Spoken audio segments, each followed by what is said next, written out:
Hey folks, thanks for tuning in. My name is John. The topic of this video is the active shooter. I'm a former police officer on LAPD for approximately 28 years. During that time period, I worked something called the response car.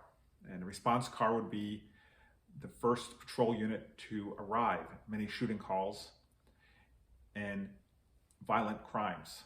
Okay, I worked out for about 2-3 years. So every night, I was driving up on a shooting, just about. I'm also certified in security, and I also work as a volunteer, sometimes at schools or churches, security. So I'm well aware of the active shooting problems. I have a little different opinion than most, but pretty much in line with everyone else's opinion. Run, hide, and lockdowns are fantastic, and I agree with them. They're wonderful and should be used. The only difference with me, I look for the fight first. I want to go after the active shooter. That's what I want to do. I want to fight them. I want to engage them. And that's armed or unarmed. I'm going after them. And why is that? Well, I have a replica toy here. A firearm nowadays, depending on the skill of the shooter, can fire 100 rounds, and that's in a minute. So let's say it takes 5 minutes. Somebody may be able to get off 500 rounds. So running, hiding, lockdowns are great, but not everyone's going to make it. Not everyone's going to be able to run away. Hide. There may be kids caught in a hallway or some other location. As we've seen, that doesn't work often, the running and hiding and lockdowns. They're great if somebody can all make it, but there's often issues. So I prefer the fight. And I'll show you something. This is my opinion. When shooters are like this, they're vulnerable. Like, how about like this? Yeah, they're vulnerable. They can turn. But how about when their back's to me? Well, there's areas I could attack from. They have to reload.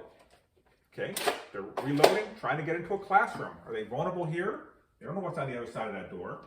Okay, so they're also vulnerable at certain times. There's loud noises going on, screaming. So they have to deal with all those issues too. In addition, many of them are mentally ill. In their mind, they're not going to be challenged. They walk across classrooms. They walk into locations.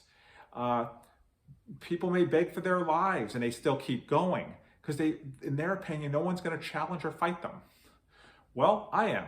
I'm going right after them. And people talk about tenacity. The tenacity to go after them is going right after to fight.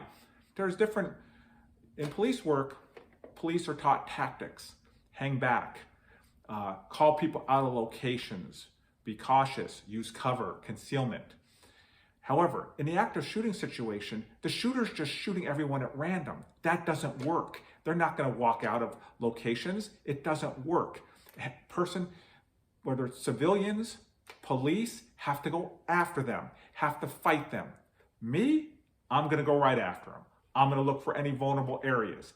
I'm going to fight them. Whatever object I can grab that's available to me, pepper spray, hard objects, I'm going to fight. Okay? Their weapon, I'm going to grab onto that if I can and fight with that, okay? Because that stops them. The fighting stops them, and fighting and winning. And that means going after them. If I'm with a partner, if I'm with someone else and someone is shot, I'm still going. If I'm shot, unless it's a fatal wound, I'm still going. If I'm hit and I'm bleeding, I'm still going after them, okay? That's what stops an active shooter.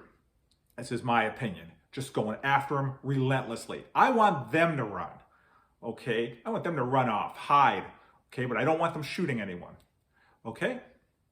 Now, I want to give my opinion. I feel very strongly about it. And thank you for tuning in to this video.